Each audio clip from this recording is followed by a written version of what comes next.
Dear students, I would like to teach the topic of non-finite verb. Non-finites. अब ये क्रिया के कई रूप होते हैं, जैसे वर्ब्स दो प्रकार के होते हैं। वर्ब्स दो प्रकार के होते हैं।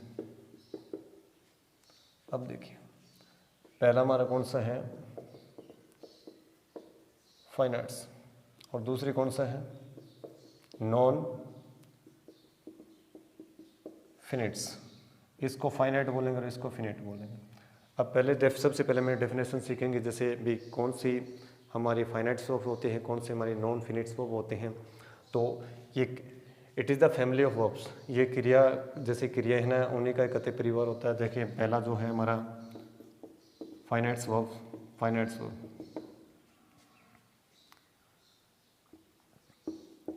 वे क्रियाएं जो सब्जेक्ट के नंबर, पर्सन और टेंस के अनुसार बदलते हैं।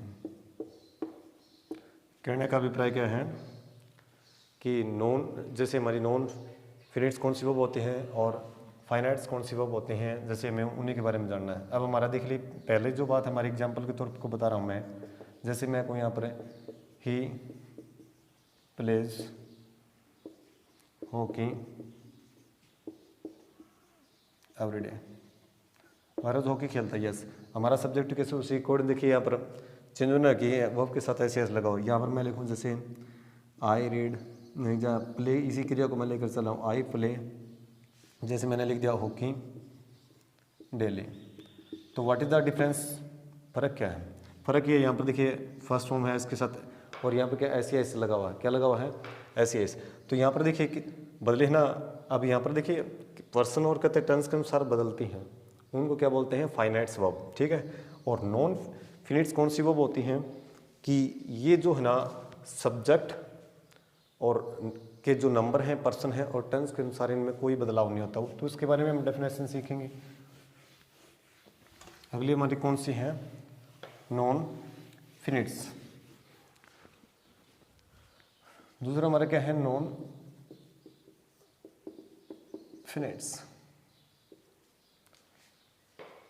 ये क्रियाओं का ही रूप होती हैं। ये कहना, ये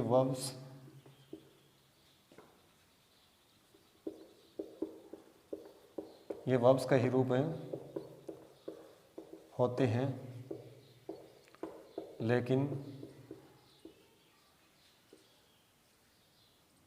लेकिन ये नाउन और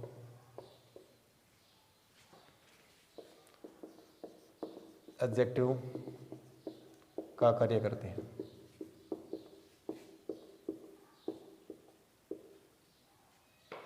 लेकिन ये क्या वर्ब्स के तौर पे कार्य न, लेकिन ये नाउन और एडजेक्टिव का कार्य करते हैं, न कि क्रिया के रूप में कार्य करते हैं,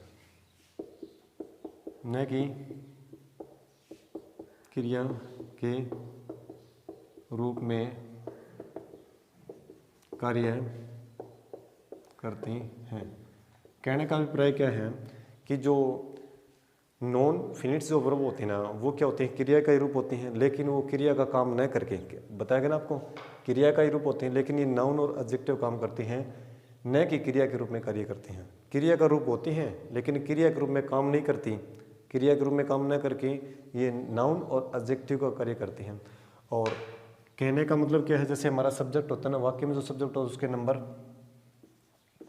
ये सब्जेक्ट और सब्जेक्ट के नंबर और पर्सन, नंबर और पर्सन और टन्स के अनुसार नहीं बदलती, टर्म्स के अनुसार नहीं बदलती है। तो कहने का अभिप्राय क्या है, ये टर्म्स के अनुसार नहीं बदल, सब्जेक्ट के नंबर, पर्सन और टर्म्स के अनुसार इनमें कोई बदलाव नहीं होता। ठीक है, कहने को किसी प्रकार का इनका कोई बंधन नहीं होता।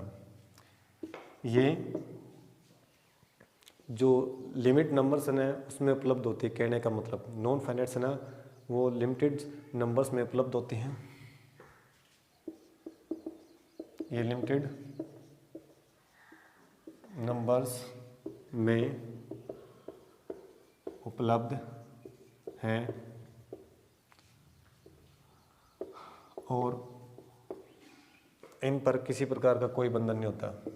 इन पर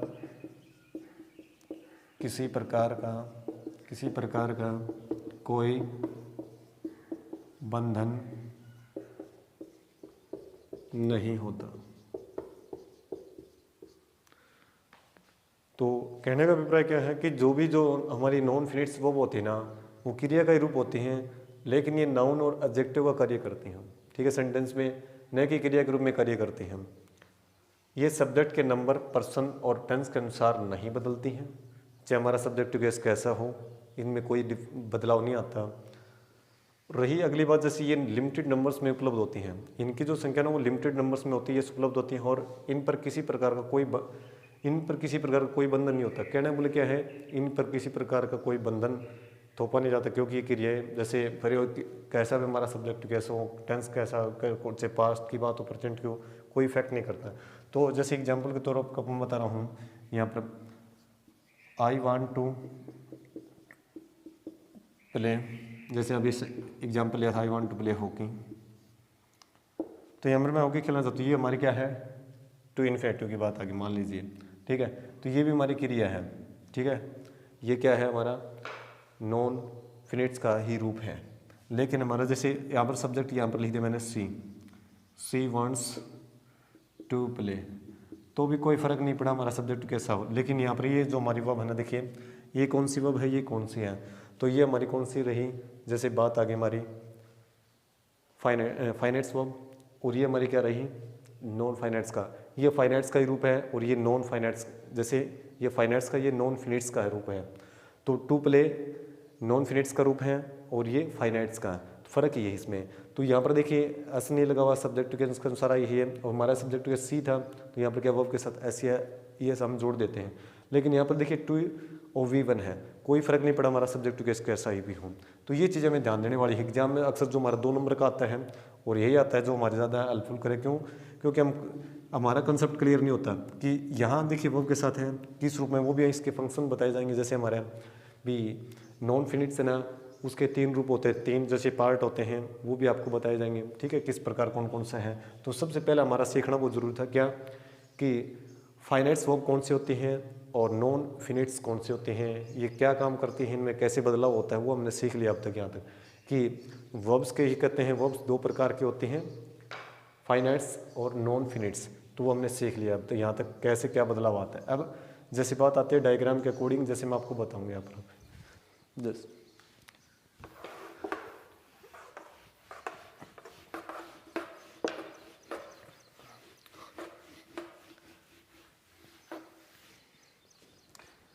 अब जैसे हमारा वर्ब्स है, आपको डायग्राम के अकॉर्डिंग बता देता हूँ ताकि आप लिख भी लें इसको, कि जैसे हमारी जब बात आ गई वर्ब्स, अब एक हमारा जैसे क्या हो गई है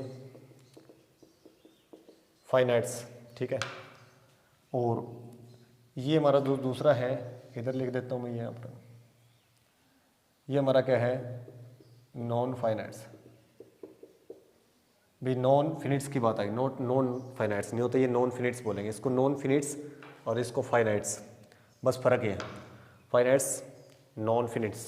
ओके, तो यहाँ पर देखिए नॉन फिनिट्स है ना, उसके 3 पार्ट होते हैं। अब डायग्राम के अकॉर्डिंग बता रहा आपको मैं कौन कौन से, आप देखिए हमारा कौन सा होता है इन्फिनेटिव,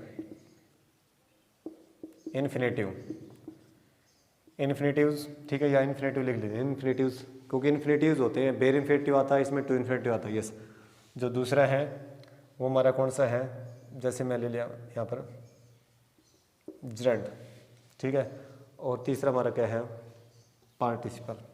ठीक है, पार्टिसिपल। तो ये हमारे जैसे 3 भाग है। अब सबसे पहले हम जैसे इसके बारे में सीखेंगे। अब पता चल गया नॉन फिनिट्स है ना, उसके भी 3 रूप होते हैं। देखिए इन्फिनेटिव्स, जेंड, पार्टिसिपल। अब let us start that function of, कहते हैं इन्फिनेटिव्स के बारे में हम जो भी क्या कार्य है, कैसे किस प्रकार इनका यूज होता है वो हम सीखेंगे अब जस्ट इसको रफ करने के बाद। जैसे यूज ऑफ इन्फिनेटिव्स, तो इन्फिनेटिव्स भी हमारे 2 प्रकार के होते हैं, बेर इन्फिनेटिव और कहने का मतलब बेर इन्फिनेटिव और फुल इन्फिनेटिव। फुल इन्फिनेटिव क्या होता है, जिस क्रिया से पहले टू लगता हो। अब जैसे मैं यहाँ लिखता हूँ यूज ऑफ है, आपको नॉन फिनिट्स के कहते बता दिए। नॉन फिनिट्स 3 प्रकार के होते हैं। नॉन फिनिट्स जो वर्ब है ना वो भी 3 प्रकार के होते हैं, इन्फिनेटिव्स, जेंड और पार्टिसिपल। अब मैं यूज ऑफ इन्फिनेटिव्स की बात कर रहा हूँ। इन्फिनेटिव्स, अब यूज ऑफ इन्फिनेटिव्स का प्रयोग जैसे हम सीखेंगे तो इसमें क्या होता है, इन्फिनेटिव्स भी 2 प्रकार की होती हैं। पहला है, मैं आपको बता देता हूँ पहला क्या है, जैसे मैंने लिख दिया बेर इन्फिनेटिव, और दूसरा हमारा क्या है, टू इन्फिनेटिव। टू इन्फिनेटिव, अब फर्क क्या है इसमें, बेर इन्फिनेटिव क्या होता है, इन्फिनेटिव विदाउट टू। ठीक है, जिस क्रिया से पहले, कहने का मतलब दोनों की मैं परिभाषा के तौर पर लिख देता हूं। जैसे है बेर इन्फिनेटिव। अब बेर इन्फिनेटिव के बारे में हमें सीखना बहुत जरूरी है। क्या होता है ये, कि वह क्रिया की फर्स्ट फॉर्म, कहने का मतलब जिससे पहले भी कहले के मूल अवस्था में हो, वह क्रिया का रूप जो मूल अवस्था में हो। ठीक है,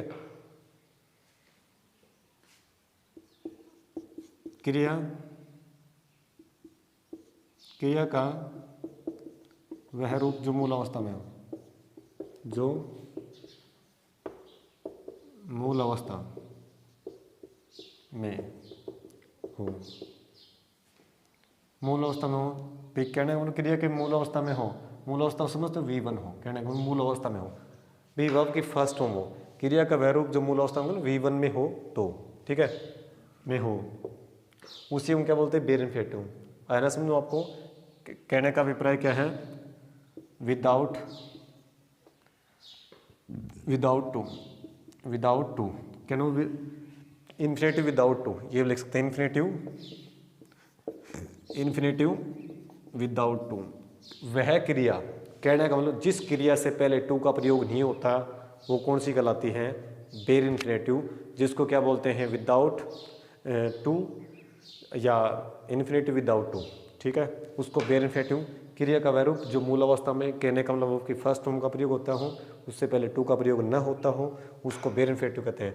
दूसरी बात है टू इन्फिनेटिव। टू इन्फिनेटिव क्या होता है, टू इन्फिनेटिव है, ये क्या होता है, इसको फुल इन्फिनेटिव भी कहते हैं। फुल इन्फिनेटिव क्या होता है, जो क्रिया का मूल अवस्था होता है, मूल रूप, उससे पहले टू यूज होता हूँ।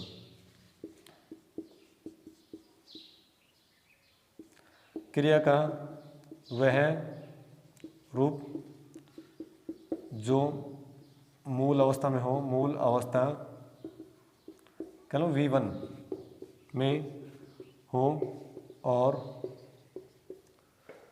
उससे पहले टू का प्रयोग हो, उससे पहले टू का प्रयोग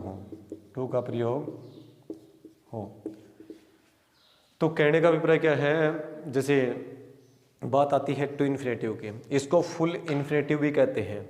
फुल इन्फिनेटिव को ही टू इन्फिनेटिव कहा जाता है।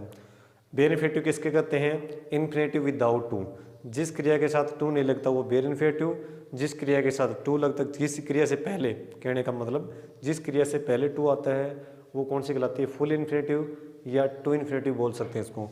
तो हमें पता चल गया कि हम जो फंक्शंस सीख रहे थे अब इन्फिनेटिव्स के बारे में, तो फुल इन्फिनेटिव किसको कहा जाता है, बेर इन्फिनेटिव किसको कहा जाता है, कहने टू इन्फिनेटिव को ही फुल इन्फिनेटिव और बेर इन्फिनेटिव को इन्फिनेटिव विदाउट टू, बस यही हमें जानना होता है।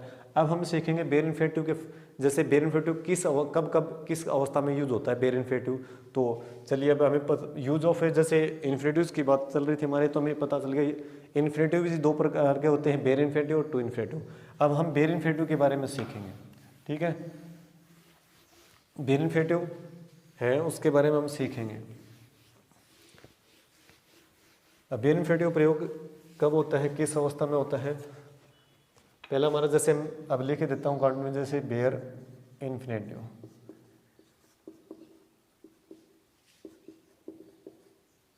बेयर इन्फ्लेटिव।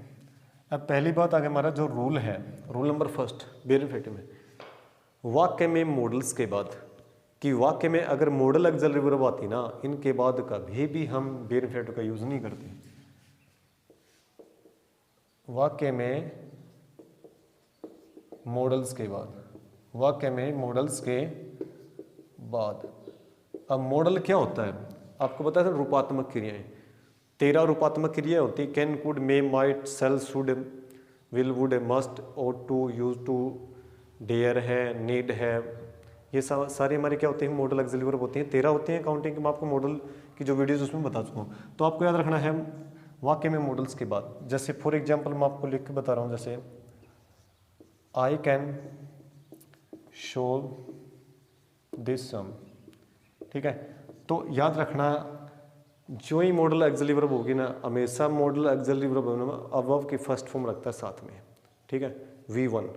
और जब भी मॉडल जैसे can, could, may, might, shall, should, will, would, ठीक है, मस्ट है, डेयर है, नीड है, यूज टू है, ought टू है, अगर ये जैसे हमारे आते हैं तो इनके बाद V1 का यूज होगा, न कि टू इन्फिनेटिव। बट बात आगे हमारे दो, कौन से, यूज टू और ought टू ना, उनको शामिल नहीं करेंगे इसमें, ठीक है। 13 हैं, लेकिन आपको याद रखना है यूज टू और ought टू है ना, उनके बाद टू इन्फिनेटिव आता है, वो भी आपको बताया जाएगा। जैसे कैन, अब जिनको बोलते हैं मॉडल ऑक्सिलरी वर्ब, मैं को यहाँ पर ही वुड स्टे देयर, वह वहाँ ठहरेगा। तो यहाँ पर देखिए V1 है, जैसे वुड आ गया ना, तो यहाँ पर V1 का यूज़ कर दिया। तो कहने का मतलब मॉडल ऑक्सिलरी वर्ब के बाद V1 का यूज़ हो, कहना है बेयर इन्फ्लेटिव, ठीक है। यहाँ पर टू का प्रयोग नहीं होगा, लेकिन दो मॉडल को छोड़, कौन से, ought टू और यूज टू, ठीक है। वो नोट लिख देता हूँ, जैसे नोट ought और यूज्ड के बाद टू प्लस V1 का प्रयोग होता है।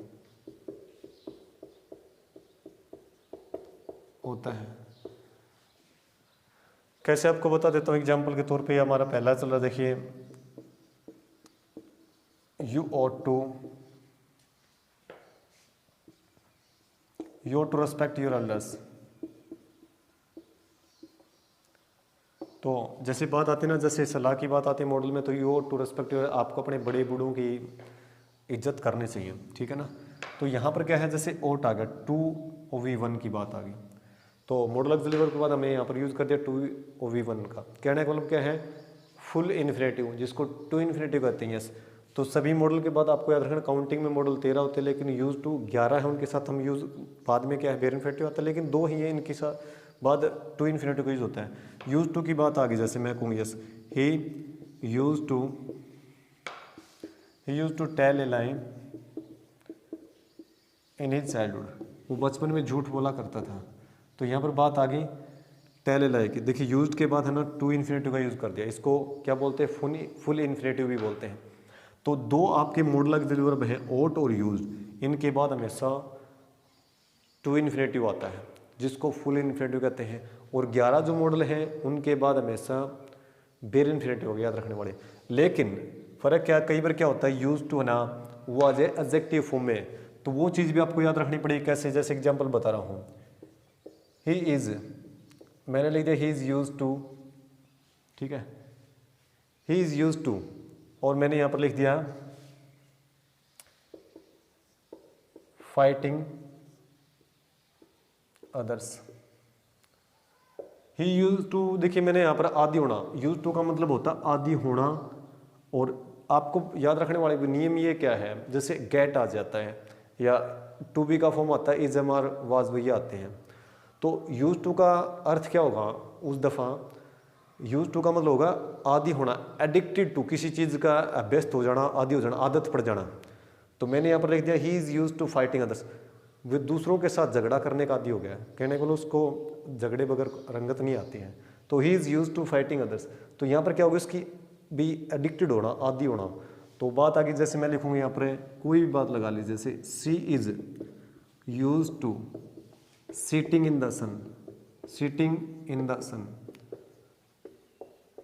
अब यहाँ पर लिख दिया वह धूप में बैठने का आदी हो गया, सिटिंग। तो यहाँ पर आदत के बारे में बताया जाता है, पास्ट की जैसे आदत होती ना, तो उस दफ़ा यूज टू का मतलब मॉडल में है ना किसी पास्ट की आदत को बताने, लेकिन जैसे अभ्यस्त होना, आदी हो जाना, कि वह धूप में, कहने को उसको धूप सुहाती होगी। तो she is use to sitting in the sun, वह धूप में बैठने की आदी होगी, कहने उसको धूप सुहाती है। तो उस दफ़ा ना आप सोचेंगे यहाँ पर तो टू है और V1 के साथ हम ING नहीं लगाएं, क्योंकि यहाँ पर आपको पता चल गया कि टू किसका काम करता है, प्रेपोजिशन का काम करता है। आपको पता चल गया यूज्ड से पहले किसका, ये एडजेक्टिव के तौर पे आया हुआ है, यहाँ पर इजमा है, वाजब मेन वर्ब के तौर पे आगे मान लीजिए, तो एडजेक्टिव का काम करे करना है कि मोडल ऑक्सिलरी वर्ब का। तो ये अक्सर एग्जाम में आता है यूज्ड वाला, तो याद दिमाग में बैठी। कई बार क्या होता है हम गलती करते हैं, there is chance make a mistake in exam. तो ये चीज़ें, इससे आपको बचना है कि आप गलती न करें कि अगर यूज टू इस दफ़ा इस तरीके से आता है तो इसका मतलब होता है अभ्यस्त होना, आदी हो जाना। ठीक है, तब क्लियर। अगली जो हमारा बात है रूल जैसे टू, ये चीज़ें ध्यान देने वाले हैं। जैसे बात आगे नीड की और डेयर की, तो ये चीज़ भी याद रखना, नीड और डेयर है ना, वो जैसे मॉडल ऑक्सिलरी वर्ब में आते हैं तो किसका यूज करते हैं, जैसे इनके बाद टू इन्फिनिटिव का प्रयोग नहीं होता, लेकिन इनसे पहले अगर ये मेन वर्ब के तौर, जैसे बात आ गई ऑक्सिलरी वर्ब के तौर पे आते हैं तो बेयर इन्फिनिटिव, और लेकिन ये मेन वर्ब के तौर पे आते हैं ना तो क्या यूज़ करेंगे। मैं कहूँ देखिए एग्जाम्पल के तौर पे बता रहा हूँ, ये दोनों बातें याद रखनी है कि मॉडल के बाद, अब नियम क्या था हमारा, फर्स्ट जो मॉडल्स रूपात्मक क्रियाओं के बाद बेयर इन्फिनिटिव का यूज होता है, लेकिन दो मॉडल ऐसे हैं यूज टू और ओट टू, इनके बाद V1, कहने का मतलब ओट और यूज के बाद टू और V1 आता है। क्लियर, वो भी आपको एक्सप्लेनेशन दे दिया, विद एग्जाम्पल बता दिए गए हैं। रही बात जैसे नीड और डेयर की, किसकी बात रही, नीड और डेयर की। ठीक है, नीड और डेयर। अब दोनों के बारे में सीखें हम। जैसे नीड, मैं कहूँगा ही नीड, यहाँ पर मैंने लिख दिया ही नीड नॉट सिट हियर, उसे यहाँ बैठने की ज़रूरत नहीं है। तो ये क्या होगा, मॉडल ऑक्सिलरी वर्ब के तौर पे आ गया। ठीक है, यहाँ इसके साथ ऐसे नहीं लगेगा, मॉडल ऑक्सिलरी की बात कराऊंगा मैं, देखिए V1 का यूज़ कर दिया। ठीक है, डेयर की बात मैं कहूँगा आई डेयर नॉट, जैसे मैं कहूँ I dare not touch it, I dare not touch it. ठीक है, मान लीजिए बिजली का तार है, ठीक है, इलेक्ट्रिसिटी जैसे इसमें फ्लो कर रही है, बह रही है, तो मैं लिखूँगा I dare not touch it, कि मेरे अंदर हिम्मत नहीं है इसको सप्रेस करने की, छूने की। तो ये क्या होगा, मॉडल ऑक्सिलरी वर्ब के तौर पर आ गया। लेकिन मॉडल ऑक्सिलरी वर्ब के तौर पे ना आई है और मेन वर्ब के तौर पर आ जाए, तो याद रखने वाली बात है इसमें, जैसे बात आ गई इससे पहले अगर मान लीजिए डू डज और डिड आता है, तो याद रखना जैसे हम टू इन्फिनिटिव को यूज कर देते हैं, कैसे, I did not need, I did not need, मैंने लिखा to teach that topic last week. तो बात आ गई नीड की, अभी बताया था मॉडल ऑक्सिलरी वर्ब के तौर पे आएगा तो नीड है ना, उसके बाद बेयर इन्फिनिटिव का यूज होगा। कहने का मतलब जैसे बात आ गई, क्यों, क्योंकि नीड वहाँ पर मॉडल ऑक्सिलरी वर्ब का काम करेगा और अब मेन वर्ब के तौर पे काम कर रहा है, मुख्य क्रिया के तौर पे। देखिए तो यहाँ पर देखिए आई डिड नॉट और डिड है ना, आपको पता चल गया डिड और डू और डज है, इनके बाद भी बेयर इन्फिनिटिव यूज होता है। ठीक है, डू डज और डिड के बाद भी बेयर इन्फिनिटिव यूज होगा, मैं पता चला बेयर इन्फिनिटिव कम क्रिया का मूल अवस्था V1 ही यूज होता है।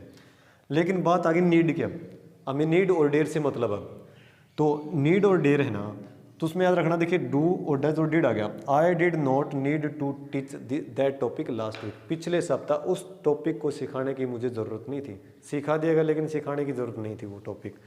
तो यहाँ पर बात आ गई नीड की, जैसे तो उसके बाद टू OV1 का यूज कर दिया। यस, अब मैं यहाँ पर लिखूंगा, देखिए ही डज नॉट, ठीक है, ही डज नॉट, जैसे मैं लिख दिया dare, he does not dare to, जैसे मैंने लिखा टच दिस वायर। अब मान लीजिए इलेक्ट्रिसिटी वायर है, उसमें विद्युत फ्लो कर रही बह रही है, तो मैं कहूँगा he does not dare to touch this wire. तो यहाँ डेयर क्रिया के तौर पे आया है कि उसके अंदर हिम्मत नहीं है इस तार को छूने की, सप्रेस करने की। मान लीजिए इलेक्ट्रिसिटी फ्लो कर रही है, तो वहाँ पर डेयर है ना, मेन वर्ब के तौर पर आया हुआ है। तो मुख्य क्रिया के तौर पे अगर ध्यान दीजिए इस पर, जैसे वीडियो पोज करके देखेंगे आप लोग कि अगर डेयर और नीड है ना मेन वर्ब के तौर पे आते हैं, तो इनके बाद हम टू इन्फिनेटिव का यूज करते हैं। क्लियर? अगर ये एक्सिलरी वर्ब के तौर पे, कहने का मतलब मॉडल एक्सिलरी वर्ब के तौर पे आते हैं, तो इनके बाद बेयर इन्फिनेटिव का यूज होता है। कहने का मतलब क्रिया की मूल अवस्था V1 first form of verb. Clear? अब आपको पता था यूज टू है ना, उसके बाद ऐसे टू है ना, यहाँ पर प्रेपोजिशन कहने का मतलब यूज किसका काम करेगा, एडजेक्टिव का, नॉट मॉडल एक्सिलरी वर्ब का। तो उसके बाद हम क्या है वर्ब की फर्स्ट में सताएंगे। कहने का मतलब यहाँ पर जैसे हम जेंड का यूज करते हैं, क्यों? क्योंकि प्रेपोजिशन के ऑब्जेक्टिव केस में हमेशा जेंड का यूज किया जाता है। और जेंड क्या होता है, वो क्रिया जिसमें नाउन के और क्रिया के दोनों के गुण होते हैं, वो जेंड कहलाती है। यस, तो हमने इस प्रकार, तो आपको मॉडल के बारे में पहला जो नियम था वो डिटेल से बता दे कब किस अवस्था में क्या होता है। दूसरी जो बात हमारी क्या है, बेयर इन्फिनेटिव में 9 क्रियाएं हैं। कितनी क्रियाएं हैं? 9। इनके बाद हमेशा एक्टिव वॉइस में बेयर इन्फिनेटिव का यूज होता है। कौन कौन सी है? जो रूल नंबर 2 है। बात आती है सी की, सी, हियर,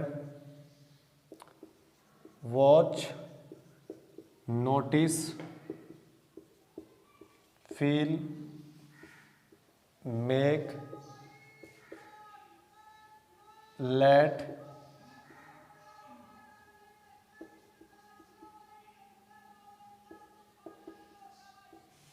बिड। बात आ गई सी की, सी का मतलब देखना, हियर में सुना, देखिए watch, notice, feel, make, let, bid और ऑब्जर्व की। तो हमें ये 9 क्रियाएं याद रखने वाली बात है। ठीक है, 3, 6 और 6, 3, 9। अब ये 9 क्रियाएं हैं, पेपर में एग्जाम में अक्सर आती हैं, क्योंकि 2 नंबर का 10 स्टैंडर्ड के अंदर 2 नंबर का टॉपिक आता है। तो ये 9 क्रिया में ओरल रूप से याद होनी चाहिए, कंठस्थ, ऑन फिंगर टिप, उंगलियों पर याद होनी चाहिए। See, hear, watch, notice, feel, make, let, bid, observe. इनके बाद एक्टिव वॉइस में हमेशा बेयर इन्फिनेटिव का यूज होता है। जैसे मैं यहाँ पर लिखूंगा, देखिए एग्जाम्पल के तौर पर लिखा जा रहा है, जैसे आई